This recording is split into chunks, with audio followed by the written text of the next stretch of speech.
ঈদ মোবারক সবাইকে সবাইকে ঈদের ভীষণ শুভেচ্ছা, অনেক শুভেচ্ছা। আজ আমরা উপস্থিত হয়েছি ঈদের বিশেষ রাজকাহন নিয়ে, এবং আপনারা সবাই জানেন ঈদের বিশেষ রাজকাহন মানে বিশেষ কিছু, এবং আমরা বিশেষ মানুষের কাছে যাওয়ার চেষ্টা করি। তিনি যে কারণে পরিচিত তার বাইরে তার বিশেষ বিশেষ ঘটনা সামনে নিয়ে আসার জন্য।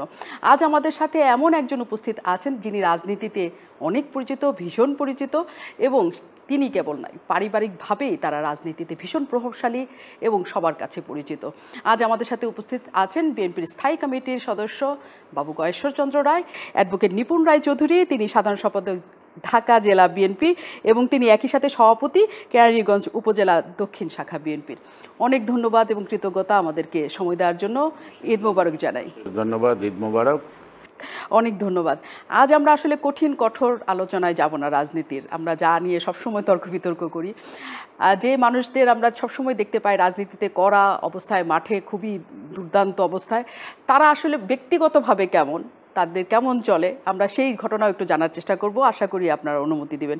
শুরুই আপনাকে দিয়ে করতে চাই গয়েশ্বরচন্দ্র রায়, ভীষণ আপনি আলোচিত বিএনপি নেতা হিসেবে, সাবেক মন্ত্রী ছিলেন, এবং মাঠে আপনার দুর্দান্ত প্রতাপ। যখন বিএনপি মামলার ভয়ে মাঠে নামছে না, তখন আপনাকে আমরা দেখতে পারি যে আপনি মাঠে নামছেন, অনেক মানুষকে সামাল দেওয়ার চেষ্টা করছেন, আন্দোলন করছেন। এই সময়ে এত শক্তির রহস্য কোথা থেকে আসে? এটা প্রতিশ্রুতি থেকে আসে, কমিটমেন্ট। আমি যে আদর্শে বিশ্বাস করি, যার জন্য লড়াই করি, এই লড়াইয়ের মাধ্যমে আমি যেটা অর্জন করতে চাই, সেই অর্জনের যে আমার যে একটা আগ্রহ, সেটা হলো আমার শক্তি। একদম ব্যক্তিগত জায়গা থেকে একটা কথা বলি, সেটা হচ্ছে সবার একটা রহস্যের জায়গা আপনার টুপি নিয়ে, যে বাবু গয়েশ্বরচন্দ্র রায় টুপি পরেন একটা সুন্দর। তা এটা একটা মুসলিম প্রধান দেশে দেখা যায় আমরা মুসলমানরাই বেশি টুপি পরে, তারা তাদের মতো করে নিয়েছে এই ঘটনাটা। আপনার পরার কারণটা কি আমরা জানতে পারি? আপনি যদি এই উপমহাদেশের কথা বলেন, ভারত, বাংলাদেশ, পাকিস্তান, নেপাল, ভুটান, তো এখানে সাধারণত রাজনীতিবিদ, সাহিত্যিক, কবি, সাংবাদিক বলবো না, বা সাংস্কৃতিক অঙ্গনের দেখবেন সকল ব্যক্তিত্বই, যদি মান্না দাঁড়িয়ে দেখেন গায়েন, তার মাথায় একটা টুপি আছে। যদি ভুবন হাজারিকাকে দেখেন, দেখবেন তার মাথায় একটা টুপি আছে। এটা টুপিটা ধর্মীয় দৃষ্টিভঙ্গি না, এটা একটা সংস্কৃতি। তো সুতরাং একটা বয়স প্লাস রাজনীতিবিদ এটা পরে।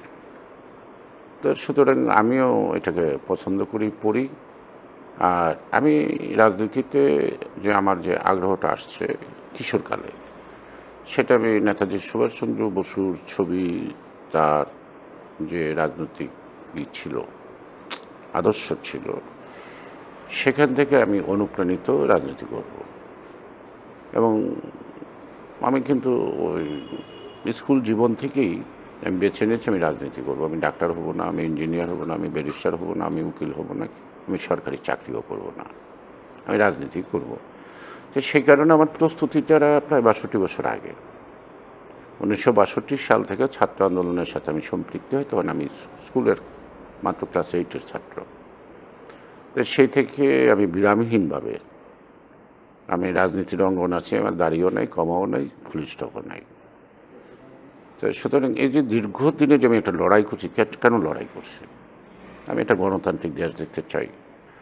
তো আপনি কি বিশ্বাস করেন যে আমরা যে আদর্শ, যে উদ্দেশ্য বা জনগণ যে প্রত্যাশা নিয়ে স্বাধীনতার যুদ্ধ করছে, সে প্রত্যাশা আমাদের পূরণ হয়েছে? হয়নি। মৌলিক জায়গাটা কিন্তু পূরণ হয়নি। আমি কয়টা দালান করলাম, কয়টা বিল্ডিং করলাম, কয়টা রাস্তা করলাম, কয়টা হসপিটাল করলাম, এটা আই থিঙ্ক যা continuous responsibility of the government. যে যখন গভর্নমেন্টে থাকবে সে করবে জনগণের টাকা দিয়ে জনগণের সেবাটা নিশ্চিত করব, এটা হলো সেবা খাত। কিন্তু আমার যেটা নাকি একটা মানুষের যে স্বাধীনতা, তার বাক স্বাধীনতা, তার কথা বলার স্বাধীনতা, তার মত প্রকাশের স্বাধীনতা।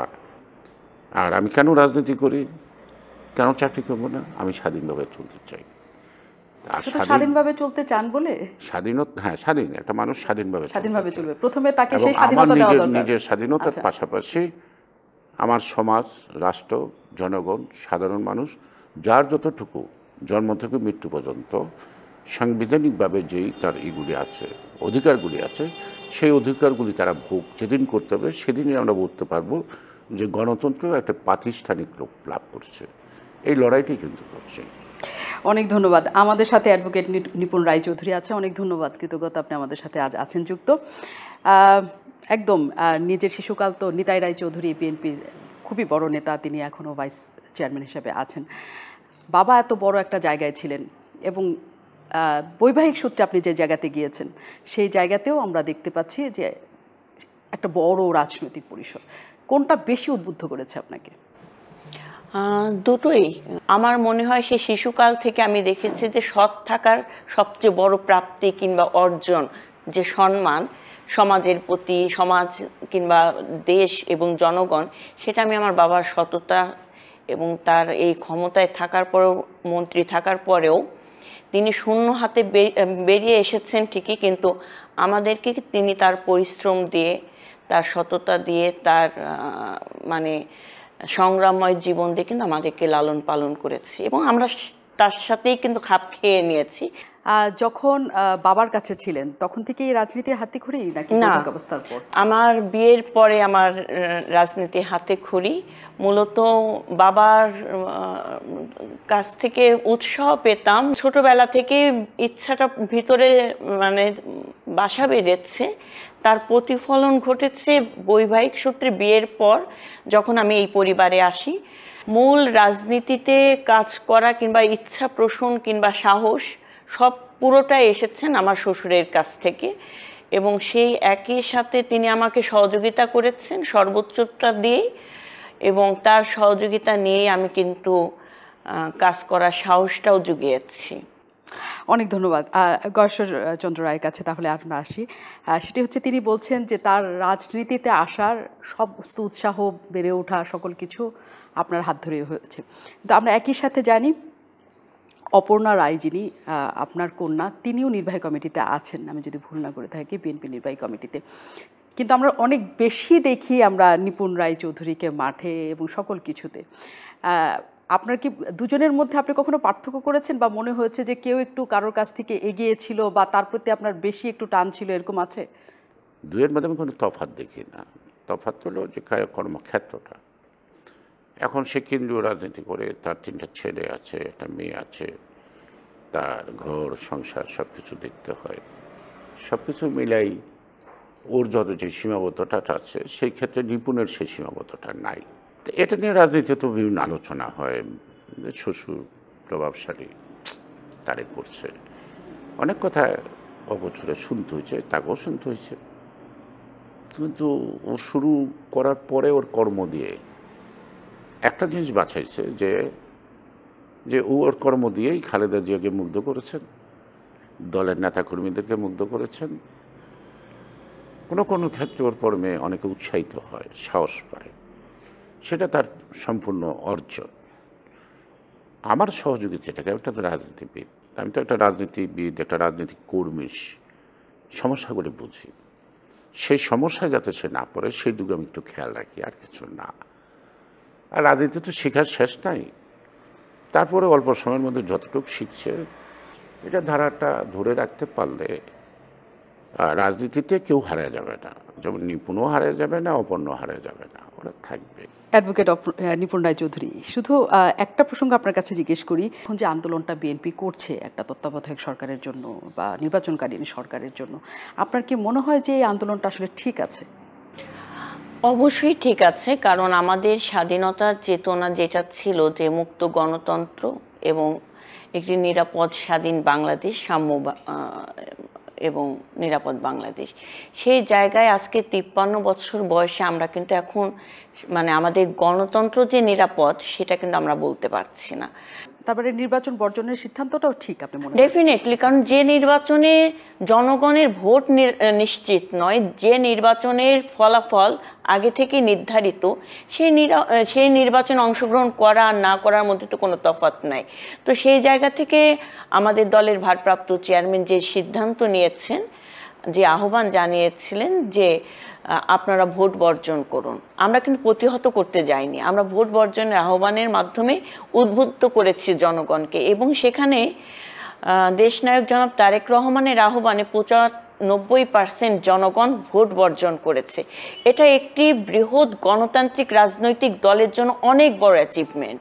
আপনি মনে করেন যে যারা ভোট দিতে যায়নি তাদের নিজস্ব ব্যক্তিগত চয়েস না, মানে তারা যেহেতু বিএনপি এবং তারেক রহমান এটি চাচ্ছেন যে এই ভোট বর্জন করা উচিত, তার প্রতি সমর্থন জানিয়ে যাচ্ছেন? সমর্থন তো আছে, তারপরে ব্যক্তি চয়েস আসছে না, কারণ তারা নিরাপদ নয় এবং তারা জানে যে আমার ভোটটি দেওয়ার আগে রাতের অন্ধকারে এই ভোটটি দেওয়া হয়ে গেছে এবং এই ভোটের কোনো ফলাফল তারা মানে সঠিক ফলাফল তারা পাবে না, কারণ ফলাফল আগে থেকে নির্ধারিত। সেই জায়গা থেকে একজন ভোটার অবশ্যই কেন সময় নষ্ট করে ভোট কেন্দ্রে যাবে যদি তার ভোটটাই সে দিতে না পারে? সেই সময়টা তারা পরিবারকে দিয়েছে এবং আমাদের একটি রাজনৈতিক দলকে সে তো পথ দেখাবে।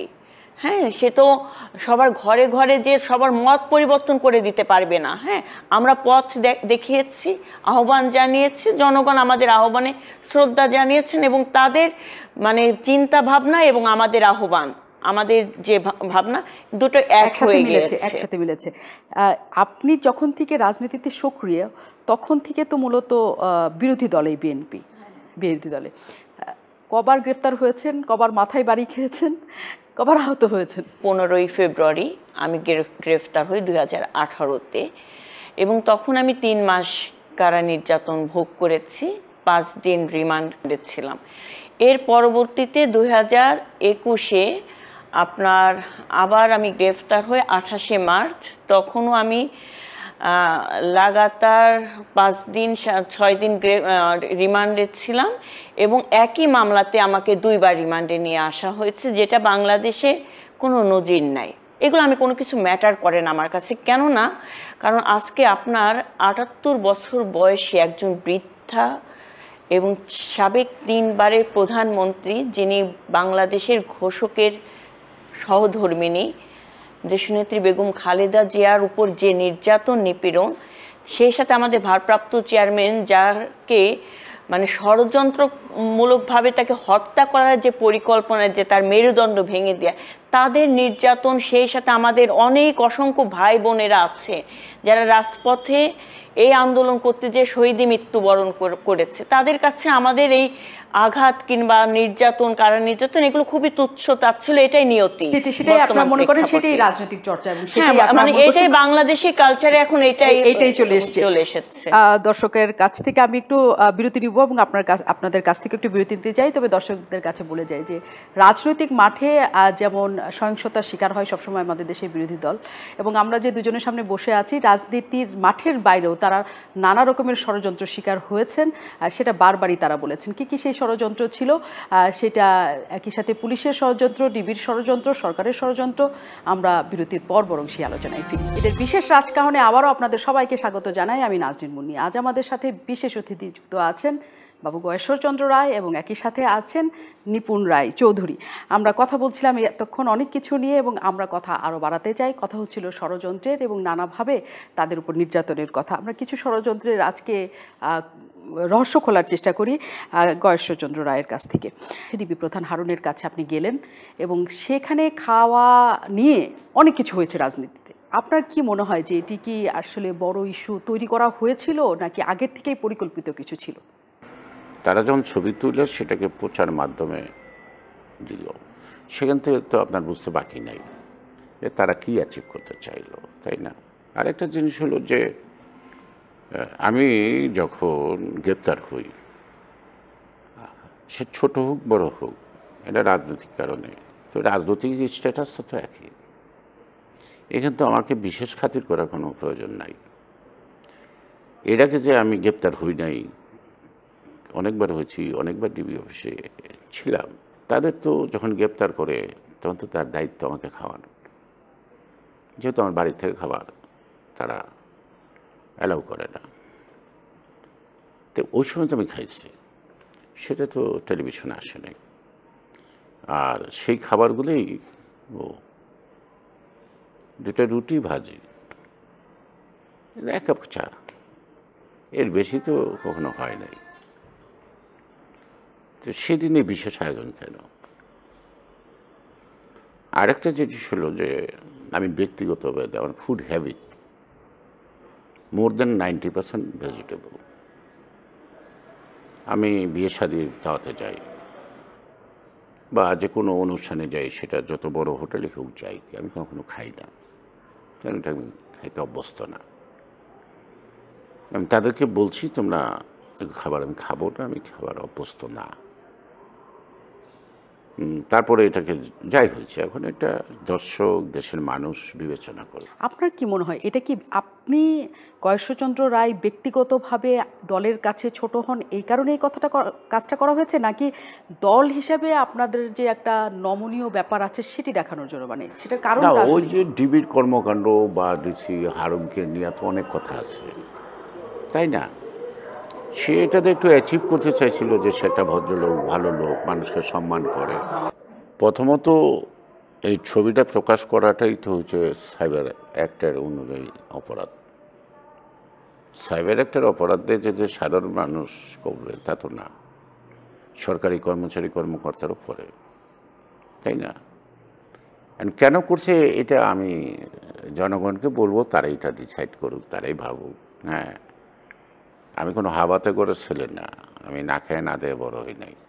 এটা কি এই কারণে আপনি কি দলের ভিতরে একটু কোনো সন্দেহ বা বিব্রতকর অবস্থা বা অস্বস্তির মধ্যে পড়েছিলেন কিনা আপনার নিজের দলে? এটা প্রশ্নই ওঠে না, প্রশ্নই ওঠে না। এটা মানুষ কতবার পরীক্ষা দেয়? আমার জীবনের ভিসার মেয়াদ আর কয়দিন আছে, আমি আর কি পরীক্ষা দেব? এর চেয়ে বড় বড় দুর্ঘটনার মধ্যে আমি মোকাবেলা করছি, এটা তো কোনো সাবজেক্টই না। কেন আমাকে এটা নিয়ে সন্দেহ করবে? বরং এটা প্রশ্নের সম্মুখীন হয়েছে সারা দেশের মানুষ কাছে, সাংবাদিকদের কাছেও প্রশ্নের সম্মুখীন। আমি আপনাকে আপ্যায়ন করতে পারি, আসছেন, আমার একটা দায়িত্ব আছে না, এটা সামাজিকতাও তো আছে। সে আপ্যায়নের ছবি যদি আমি ফেসবুকে দেই, সেটাকে আমি ভদ্রলোকের পর্যায়ে করি কিনা? আর সাধারণত খাওয়ার টেবিলের ছবি তোলাটাও কিন্তু কোনো, আপনি কি দেখছিলেন যে ছবি তোলা হচ্ছে? হ্যাঁ, আমি বারবার বলছি তোমরা ছবি তুলছো কেন, বারবার বলছি। It is planned.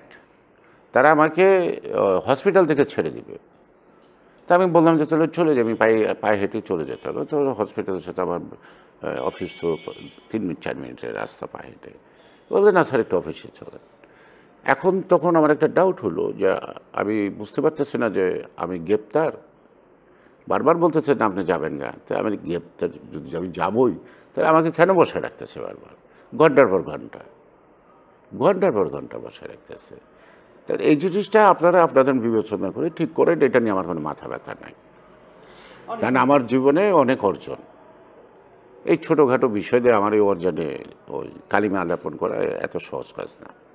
বলা হয়ে থাকে যে বিএনপিতে সকল দলেই নিশ্চয়ই যে নানা বলয় থাকে, নেতৃত্বের বলয়। যেহেতু প্রধান নেতৃত্ব এখন এখানে অনুপস্থিত, মহাসচিব থেকে শুরু করে বা আপনাদের যে জায়গাটা আছে, দুটো বলয়ের কথা আমরা খুব শুনি। একটা আপনাদের বলয়, একটা মির্জা ফখরুল ইসলাম আলমগীরের বলয়, এমন কিছু কি আছে? আওয়ামী লীগ আর বিএনপিতে মূল নেতৃত্বের বাইরে বলয় সৃষ্টি হয় না, আর এই বলয় কখনো কার্যকর হয় না। যদি কেউ চেষ্টা করে, তারা বরং রাজনীতিতে অনেক সমস্যার সম্মুখীন হয়। এই নিপুণ একটা কথা বলছে যে আমাদের ভারপ্রাপ্ত চেয়ারম্যান যে ডাক দিয়েছিল ভোট নির্বাচনের, এটা যেমন দলের পক্ষ থেকে উনি ডাক দিচ্ছে, ঠিক আছে না? সিদ্ধান্তটা কিন্তু সামষ্টিক, কালেকটিভ। অর্থাৎ স্থায়ী কমিটিতে সিদ্ধান্ত নেওয়ার পরে আমরা বললাম যে one statement is not enough for the people. আমি মনে করি আপনি একটা লাইভ পেয়ে একটা বক্তৃতা দেন, এটা আমরা নানাভাবে সোশ্যাল মিডিয়ার মাধ্যমে দেয়, যেহেতু সরকার করবে না। অর্থাৎ উনি যেটা করে সেটা কালেকটিভ সিদ্ধান্তের দলের মূল হিসেবে বলে, কখনো মহাসচিব বলে, কখনো উনি বলে, এই তো। এবং কোনোটাই সকলের সাথে আলাপ ব্যতীত কোনো সিদ্ধান্তই দলে হয় না। তো সেখানে আমরা কি কারণে বলয় তৈরি করব? কি কারণ? আমাদের তো নেতৃত্বের প্রতি কোনো অনাস্থা নাই, আছে নাই। আর মহাসচিবের সাথে আমি ঝগড়া ফেসাদ কেন করবো? আমার তো দরকার পড়ে না। হ্যাঁ, আমি আমার মতটাকে গুরুত্ব দিয়ে আমি সিদ্ধান্ত হওয়ার আগ পর্যন্ত আমি কথা বলবো, কিন্তু সিদ্ধান্ত হয়ে পরে আমি বলবো সেটা আমার এই সিদ্ধান্ত। অ্যাডভোকেট রিপন রায়চৌধুরী, বিএনপির দিকে এখন আন্দোলনের দিকে বা বিএনপির দিকে যখন তাকানো হয়, তিনটা নাম আমরা শুনতে পাই। এক আপনি, নিপুণ রায়চৌধুরী, এক হচ্ছে ব্যারিস্টার রুমিন ফারহানা, আরেকজন হচ্ছে শামা ওবায়েদ।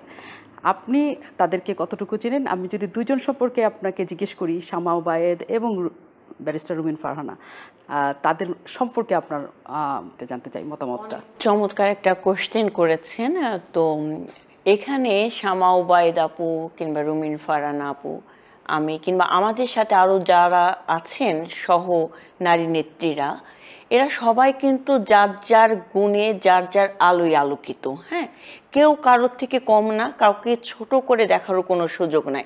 বরং আমি মনে করি ব্যক্তিগতভাবে যে আমরা যারা নারীরা আছি তারা যদি সকলেই মানে উদার মন মানসিকতা নিয়ে যদি একজন আরেকজনের পাশে দাঁড়াতে পারি, হয়তো আমার পাশে পুরুষ যে সহকর্মী ভাইটি আছেন কিংবা নেতা আছেন, তিনিও আমাকে কিন্তু সেই সম্মানের চোখেই দেখবেন।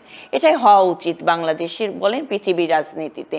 তো আমি কিন্তু এটাই শিখে এসেছি এবং আমি এটাই মনে প্রাণে ধারণ করি যে আমার যতটুকু কর্ম সেটা আমাকেই অর্জন করতে হবে আমার কর্মের মাধ্যমে। আমার যতটুকু প্রশংসা সেটা আমার কর্মের মাধ্যমে প্রাপ্তি অর্জন করতে হবে। আমার প্রশংসা আরেকজন এনে দিতে পারবে না। বা অন্যজনের সাথে প্রতিযোগিতার জায়গা কি আছে? প্রতিযোগিতা তো সব জায়গায় থাকবে। আপনার প্রতিযোগিতা যদি না থাকে তাহলে আপনি আপনার লক্ষ্যে কিভাবে পৌঁছাবেন? আপনাকে লক্ষ্যে পৌঁছাতে হলে আপনাকে যেমন সমালোচনা সহ্য করতে হবে, নিন্দা সহ্য করতে হবে, পিছন থেকে আপনাকে নামানোর যে একটা ষড়যন্ত্র সেটাও আপনাকে মোকাবেলা করে আপনাকে স্থির করতে হবে যে আমি আমার লক্ষ্যে পৌঁছাতে হব, এগুলো আমার কাছে কোনো কিছু ম্যাটার করে না, তাহলে আপনি পারবেন। গয়েশ্বরচন্দ্র রায়, এই প্রসঙ্গে একটা কথা দিয়ে শেষ করি। সেটা হচ্ছে খুব শোনা যাচ্ছে যে আপনাদের বড় ধরনের একটা পরিবর্তন হবে, মানে দলের নেতৃত্ব পর্যায়ে, বিশেষ করে 28 অক্টোবরের পর যে ঘটনাগুলি ঘটেছে তারপর থেকে এই চিন্তাভাবনা হচ্ছে, আমরা শুনে যাচ্ছি, কিন্তু এর মধ্যে অনেক সময় পার হয়ে গেছে। আসলে পরিবর্তন আসছে কিনা তার সাথে একটা সাপ্লিমেন্ট কোশ্চেন, সেটা হচ্ছে জানা যাচ্ছে যে মির্জা ফখরুল ইসলাম আলমগীরের জায়গাটা পরিবর্তিত হবে সেখানে কি আপনার নাম আসার কোনো সুযোগের জায়গা আছে কিনা বা আপনি শুনতে পান কিনা? প্রথমত হলো সাংগঠনিক কর্মকাণ্ড পরিবর্তন বলেন, যাই বলেন, ছোট একটা দলের যেটা বলা হয় কি চলমান ধারাবাহিকতা, চলমান প্রক্রিয়া। আমি যত বছরের জন্য খুঁজলাম, আমি যদি কাজ না করি তার আগে আমাকে বাদ দেওয়া যাবে না, এটা কিন্তু গঠনতন্ত্র বলে নাই। আবার আমি যদি কাজ করি আমার মেয়াদের পর আমি আবার পরের মেয়াদও থাকতে পারি, যে আমি 2 মেয়াদে স্ট্যান্ডিং কমিটির মেম্বার আছি। আরেকটা জিনিস হলো যে আমি নেতৃত্ব যখন বাছাই হবে, এটা হবে, আমি যদি মনে করি যে সে পারতেছে না, এখানে আমার বিকল্প substitute, but it is from within the party, এটা কিন্তু বাইরে থেকে আসতেছে না। ওই যে একটা কথা বললেন প্রতিযোগিতা, আপনি 100 জন লেখাপড়া করতেছেন একসঙ্গে, মারামারি করে আপনি ফার্স্ট হতে পারবেন না। আপনার পরীক্ষা হলে পরীক্ষা দিয়ে ফার্স্ট হতে হবে, ঠিক কি না? এটা জমি দখল না, নেতৃত্বটা কিন্তু এইভাবে দখল না যে আপনি দখল করবেন। আর আপনি যে কথাটা বললেন যে মহাসচিব পরিবর্তন হবে, আমি বললাম যে বলতে চাই এটা যে পরিবর্তনশীল রাষ্ট্র, পরিবর্তনশীল সমাজ ব্যবস্থা, পরিবর্তনশীল রাজনীতিতে হ্যাঁ এই পরিবর্তনের ধারা থাকতে পারে, বাট আমি শুনি নাই যে মির্জা ফখরুল ইসলাম আলমগীরকে দল থেকে বাদ দেওয়া, মানে দায়িত্ব থেকে বাদ দেওয়া হচ্ছে। আর আমি এই কথাও কোনোদিন শুনি নাই যে সেখানে আমি যাচ্ছি, এটা আমি শুনি নাই। এখন যাদের কোনো কাজকর্ম নাই তারা এটা নিয়ে ব্যস্ত থাকে। আবার এটা যে শুধু আমাদের দলের মধ্যে যে এটা গসিপিং হয় তার না, এটার পিছনে সরকারের বিভিন্ন ধরনের এজেন্সি আছে। হ্যাঁ, এখন আমি প্রথম আমার প্রতিপক্ষকে যদি আমি দুর্বল করতে পারি তার ইন্টারনাল অ্যাফেয়ার্সে, তাহলে তাকে ওখানে ব্যস্ত রাখতে পারি, তাহলে আমার চলার পথে একটু সুগম হয়। সরকার যত কিছুই বলুক, যতই হাসুক, যতই কথাই বলুক, যতই টেলিভিশন এগুলি নিয়ন্ত্রণ করুক না কেন, সরকার যে ভালো নয় সরকারই ভালো জানে। তা সেই ক্ষেত্রে আমরা ভালো নাই কোন অর্থে, অর্থাৎ আমরা একটা দুঃশাসনের কবলে ভালো নাই। এটা বিএনপি ভালো নাই তা নয় না, কিন্তু প্রত্যেকটা মানুষ ভালো নাই। অ্যান্ড এই যে ভালো নাই মানুষগুলিকে যাতে একসঙ্গে না হতে পারে, তার জন্য তো আমার দুর্বলতার জায়গাটার থেকে আমার যতটুকু সুযোগ আছে, সরকারি সুবিধা সুযোগ সুবিধা আছে, পত্র আছে, পত্রিকা আছে, এবং ভাড়াটিয়া লেখক আছে, কলাম লেখন আছে, ফেসবুকে দেওয়া আছে, তারা তো তারা এটা করছে। এটাতে দলের মানে বিরোধী শক্তিকে একটা কনফিউজ করার, আলাদা করার একটা চক্রান্ত বলে আমার ধারণা, নাও হতে পারে, তবে এটি আমার ধারণা। কিন্তু পরিবর্তন হবে কি হবে না সেই ব্যাপারেও আসলে আলোচনা হয় না আপনাদের? না, পরিবর্তন হবে কি হবে না সেটা তো আলোচনা হয় না কখনো, কারণ আপনাকে একটা প্রসেস আছে। বিনা কাউন্সিলে মহাসচিব হইতে পারেননি মির্জা ফখরুল, তাকে ওয়েট করতে হয়েছে, তাকে কাজ করতে হয়েছে, তারপর তিনি হয়েছে। হয়তো ভারপ্রাপ্ত মহাসচিব হিসেবে উনি তার কাজের যোগ্যতার প্রমাণ করছেন বলেই তিনি আবার মহাসচিব হয়েছে। এখন একান্ত আমি যদি মারা না যাই, আর আমি যদি রাজনীতি করব না ইচ্ছা প্রকাশ করি লিখিতভাবে, তখন তো আমার স্থলাভিষিক্ত সিদ্ধ কেউ হবে। এখন মহাসচিবের প্রক্রিয়াটা তো একটা, we have to wait up to the council, and council will decide who will be the next মহাসচিব, তাই না? তো সো দ্যাট সেই কাউন্সিলের প্রক্রিয়াটাতে আমরা এখনো যাই নাই, ঠিক আছে? এখনো না, কিন্তু মানে কাউন্সিল হওয়ার কিন্তু সম্ভাবনা আছে। কাউন্সিল তো আমাদের করতেই হবে, সেটা আমরা হয়তো তারিখ নির্ধারণ করিনি, আমাদের ভাবনাই না এই কথাটা আমি বলছি না, but yet not take the decision যে অত তারিখে কাউন্সিল। এবং কাউন্সিলটা করতে হলে আপনাকে মিনিমাম 3 মাস আগে নোটিশ দিতে হবে, পত্রিকা দিয়ে। তারপরে কাউন্সিলকে ঘিরে অনেক কাজ আছে, সেই কাজগুলি করেই তো কাউন্সিলটা হয়। তা সুতরাং আমরা এই প্রক্রিয়া নামি না এখনও। অ্যান্ড মির্জা ফখরুল ইসলাম যদি নাও থাকে, তারপরেও কাউন্সিল পর্যন্ত তার কাজটা দায়িত্বটা পালন করতে হবে নিশ্চয়ই, নাকি? এবং অনেক আবার যদি কাউন্সিলের মধ্যে সবাই মনে করে তাকেই রাখা হবে, হ্যাঁ, সেটাও হইতে পারে। আর ও তো একটা ব্যক্তিগত মতামত থাকতে পারে, তার মানে ফিজিক্যাল ক্যাপাবিলিটিটা যদি মনে করে যে আমার ওই বয়সের বার আমি পারতেছি না, সেখানে যদি উনি এরকম ইচ্ছা প্রকাশ করে, তখন তো ভাবনাটা আসতে পারে যে সেখানে কে হবে কে হবে না, এর আগে আসে কে। আর যেগুলো হচ্ছে এগুলো একটা গল্পগুজব, এগুলো শুধু গল্প, এগুলো কোনো ভিত্তি নাই। আচ্ছা, এগুলো কোনো ভিত্তি নাই। আবার একটু পরিবার প্রসঙ্গ আসি। শ্বশুর মহাশয় আপনাকে অনেক সাহায্য করেছেন, আপনি শুরু থেকে বলেছেন, রাজনীতিতে আসতে আপনার উদ্বুদ্ধ করেছেন, আদর্শের জায়গা করেছেন। কিন্তু আপনার যিনি সাথের, আপনার যিনি স্বামী, যিনি হাজব্যান্ড, তিনি রাজনীতিতে নাই। তিনি রাজনীতিতে নাই, কিন্তু তো আমি যখন 3 মাস কারাগারে কারা নির্যাতন ভোগ করেছি, অমিতাভ রায় কিন্তু তার মেয়েকে কিন্তু এক চুল পর্যন্ত কিন্তু মার কষ্টটাকে অনুভব করতে দেয়নি। হ্যাঁ, এটাও তো একটা রাজনৈতিক পরিবারের সন্তানের রাজনীতির প্রতি শ্রদ্ধা রেখেই তো সে করেছে। হ্যাঁ, একদিকে তার স্ত্রী কারাগারে, আর একদিকে সে ওই সংসারটাকে যেটা আমার ঠিক করে রাখাতে সেটাও ঠিক করে রেখেছে, আমার একমাত্র কন্যা সন্তান তাকেও ঠিক করে রেখেছে, এবং তারই ধারাবাহিকতা, তারই শ্রদ্ধা নিয়ে কিংবা সহযোগিতা নিয়ে কিন্তু আমি কাজ করতে পারছি। অমিতাভ রায় আজকে রাজনীতি করছে না, ইন ফিউচারে 2-1 মাসের মধ্যে কিংবা 2-1 বছরের মধ্যে জাতির প্রয়োজনে তিনি রাজনীতিতে আসবেন না, এ কথা তো মানে না ভাবার কোনো কারণ নাই, আসতেই পারে।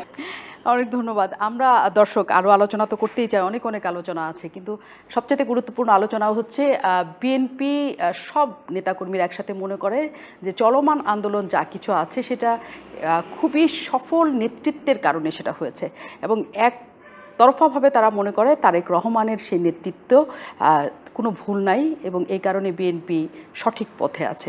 আমি শেষ মুহূর্তে তাদের দুজনের কাছ থেকে জানতে চাই যে আসলে তাদের ভবিষ্যৎটা কোন দিকে যাচ্ছে, সেই পরিকল্পনা তাদের কাছে আছে কিনা। বিরতির পর ফিরছি। অনেক ধন্যবাদ দর্শক আমাদের সাথে থাকার জন্য। আমরা শেষ মুহূর্তে আছি, ছোট করে আছি, কিন্তু আমরা একটা গুরুত্বপূর্ণ কথা তাদের সাথে আলোচনা করতে চাই। আমাদের সাথে গয়েশ্বরচন্দ্র রায় আছেন, তার কাছ থেকে আমরা শুরুটা করি।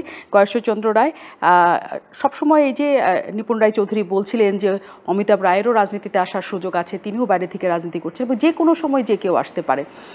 তারেক রহমান বা জিয়া পরিবারের যে অবস্থার মধ্যে তারা এখন আছে, যে তারেক রহমান আপাতত দেশে ফিরছেন না, বেগম খালেদা জিয়ার শারীরিক অবস্থা খুবই খারাপ, এবং অনেকেই মনে করেন যে দেশে থেকে নেতৃত্বটা যত সবলভাবে দেওয়া যায় বাইরের থেকে ততটা করা যায় না।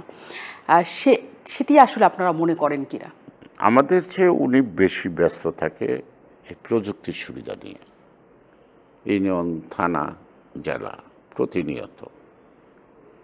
লন্ডনের যে টাইমটা ওনার ঘুমানোর, ওই ঘুমটা বাদ দিলে পুরো সময়টা উনি দিনে 10টা 20টা মিটিংও করেন। কোনো কোনো সময় 50 জন লোকের সাথে কথা বলেন যখন একটা সিদ্ধান্ত সামনে আসতেছে কি করা যায়। সুতরাং কাছে কিংবা দূরে এটা কিন্তু বড় না, বড়টা হলো সঠিক সময়ে সঠিক সিদ্ধান্তটা দেওয়া, যা পাবলিক যে পারসেপশনটা যদি আপনি ফিল করতে পারেন, রিয়েলাইজ করতে পারেন, তাহলে আপনি অটোমেটিক্যালি অ্যাসার্টিভ হয়ে যাবেন। ঠিক আছে না? কারণ জনশক্তিটা একটা বড় শক্তি, আমার মনোবল বাড়ায়, আর আমার অর্জনের যে তীব্র আকাঙ্ক্ষা বোধটাই কিন্তু আমাকে শক্তি যোগায়। কিন্তু আপনার কি মনে হয় আসলে যে বেগম খালেদা জিয়ার যে ক্যারিশম্যাটিক একটা গুণ ছিল, যে সকল মানুষের তিনি নেত্রী হয়ে উঠেছিলেন একজন গৃহবধূ থেকে, এবং তার যে জনপ্রিয়তার জায়গা, তার যে পরিকল্পনার জায়গা, তারেক রহমান ঠিক ওই জায়গাটা ধরতে পেরেছে? মানে খালেদা জিয়া তো একদিনে হয়নি। না, নিশ্চয়ই না। কোনো রাজনীতিবিদ একদিনে হয় না। আজকের প্রধানমন্ত্রী কি ভাবছিল বিয়ের পরে সেই দেশের প্রধানমন্ত্রী হবে? সে তো বিদেশি ছিল। তাকে তো তৎকালীন সরকার শহীদ জিয়াউর রহমানই তো অনেক লোক পাঠিয়ে তাকে রাজি করে দেশে নিয়ে আসছে। তো সুতরাং পরিবেশ পরিস্থিতি আপনাকে বলে দিবে। নেতৃত্ব এখন তারেক রহমান তো সেও তো পারফর্ম করছে, সে তো কয়েক বছর সক্রিয়ভাবে 91-এর নির্বাচন থেকেই আস্তে আস্তে আস্তে তারপর আনুষ্ঠানিকভাবে সে এখানে নেতৃত্ব দিয়ে গেছে, সবাই তারা চিনে। এখন সে কি শখ করে বিদেশে আছে? নিশ্চয়ই না। তাকে বিদেশে থাকতে বাধ্য করছে সরকার, যেহেতু এখানে ন্যায় বিচার নাই। খালেদা জিয়া, তারেক রহমান, আমি তো এর মধ্যে কোনো ডিফারেন্স দেখি না। আমি যখন আমার মনের মধ্যে ছবি খালেদা জিয়ার আসে, পাশাপাশি তারেক রহমানেরটাও আসে, বিকজ সে এখন আমাদের লিড করছে। আমার কথাটা হলো যে যেহেতু আধুনিক প্রযুক্তি আছে, সে যেখান থেকেই লিড করুক, সে সঠিক সময় সঠিক সিদ্ধান্তটা আলোচনার ভিত্তিতে হোক, আলোচনা বাইরেই হোক, দিতে পারলে তো পিপল রিসিভ করে। পিপল রিসিভ করছে না। অ্যাডভোকেট নিপুণ রায়চৌধুরী, আপনি রাজনীতিতে ভীষণ সক্রিয় হয়ে যাওয়ার পর থেকেই দেখছেন যে বিরোধী দলে আপনারা আছেন, যে প্রক্রিয়ায় রাজনীতিটা চলছে, মানে আন্দোলনটা চলছে, সেই প্রক্রিয়াতে চলতে থাকলে কবে নাগাদ আপনারা যে কারণে রাজনীতিটা করতে চাচ্ছেন, মানে আন্দোলনটা করতে চাচ্ছেন, সেটা সফল হবে?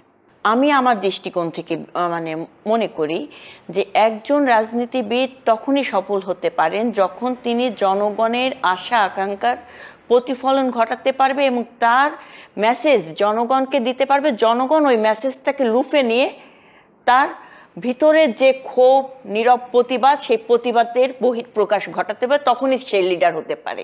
সেই জায়গা থেকে 73 থেকে শুরু করে আজ অবধি যে নেতৃত্ব আমরা যদি পর্যালোচনা করি, সেখানে বাংলাদেশ জাতীয়তাবাদের নেতৃত্ব বারবার ক্লান্তিকালে দাঁড়িয়েছেন মাথা উঁচু করে এবং ত্রাণকর্তা হিসেবে জাতির কাছে নিজেদেরকে উপস্থাপন করেছেন। এই ফ্যাসিস্ট, স্বৈরাচার, গণতন্ত্র হরণকারী কিংবা গণতন্ত্রকে একদম কবরে লেপে মানে কবরে কফিনে আটকে দিয়েছেন বর্তমান অবৈধ স্বৈর শাসক গোষ্ঠী, তাদেরকে ভোট বর্জনের আহ্বান জানিয়ে দেশনায়ক জনাব তারেক রহমানের আহ্বানে যে 95% জনগণ ভোট বর্জন করেছেন, তার নেতা হতে আর বাকি কে আছে? না, নেতা তিনি বটেই, তিনি তো নেতা হয়েছেন 18 বছর। এবং আমি সেটাই বলছি যে সেই জায়গা প্রথম ধাপের সফলতা তিনি দেখিয়ে দিয়েছেন এবং আমরা মনে প্রাণে বিশ্বাস করুন যে বাংলাদেশের জনগণ যেহেতু আমাদের সাথে আছে, আমরা তরুণ এবং প্রবীণদের সহযোগিতা কিংবা তাদের পরামর্শ নিয়ে যখন আমরা রাজপথে সকলে ঐক্যবদ্ধ হয়ে নেমে পড়েছি, আমাদের বিজয় এখন কেউ আটকাতে পারবে না। কারণ আমরা তো যুদ্ধ করছি জনগণের জন্য, আমরা তো লড়াই করছি, সংগ্রাম করছি জনগণের জন্য, সেখানে আমরা সফল হব। বাকিটা উত্তর দিই আমি। পরিবর্তন মাস্ট। কোন আন্দোলনে কোন সরকার যাবে এটা কিন্তু পূর্ব নির্ধারিত না। আইব যেভাবে গেছে ইয়াহিয়া খান সেভাবে যায়নি নাকি, এটা দেশ দিয়া যাইতেছে। ঠিক আছে, তো প্রত্যেকটা পরিবর্তন হবে, পরিবর্তন হতেই হবে। কোন আন্দোলন হবে? যদি আমি এরশাদ বিরোধী আন্দোলনের 9 বছরের কথা বলি, 9 বছরের যুদ্ধ করে ফাইনাল খেলাটা মাত্র 11 দিনের ব্যাপার। আর এই সুতরাং 17 বছরের যুদ্ধ যে না, কোনো দিন ওটা হবে। তো এটা তো এখানে আগে আনছে। জি। আমাকে পথ যত আঁটবো তত তো আমার পথের দূরত্ব কমবে। তা আমার মনে হয় আমাদের পথের দূরত্ব কমে গেছে, আর বেশি বাকি নাই। আমি তারিখটা বলছি না, অনেক ধন্যবাদ। কারণ আমি জালো জলিলের মতো ট্রাম্প কার্ড আমার হাতে নেই, আমি বলতে পারবো না। ওবায়দুল কাদের মতো কোনো ম্যাজিকও আমার হাতে নেই, বলতে পারবো না। বাট টাইমটা চলে আসছে এবং পরিবর্তন মাস্ট। অনেক ধন্যবাদ, অনেক ধন্যবাদ নিপুণ রায়চৌধুরী আমাদের সাথে সময় দেওয়ার জন্য। গয়েশ্বরচন্দ্র রায়, অনেক ধন্যবাদ। এবং দর্শক, আমরা হাসি মজার মাঝখানেও অবশ্যই এত গুরুত্বপূর্ণ চরিত্র তারা রাজনীতিতে, তাদের সাথে গুরুত্বপূর্ণ আলোচনাতেও একসাথে ছিলাম। আপনারা নিশ্চয়ই এতক্ষণ আমাদের সাথে ছিলেন। অনেক ধন্যবাদ আমাদের সাথে যোগ দেওয়ার জন্য এবং আবারও সবাইকে ঈদ মুবারক।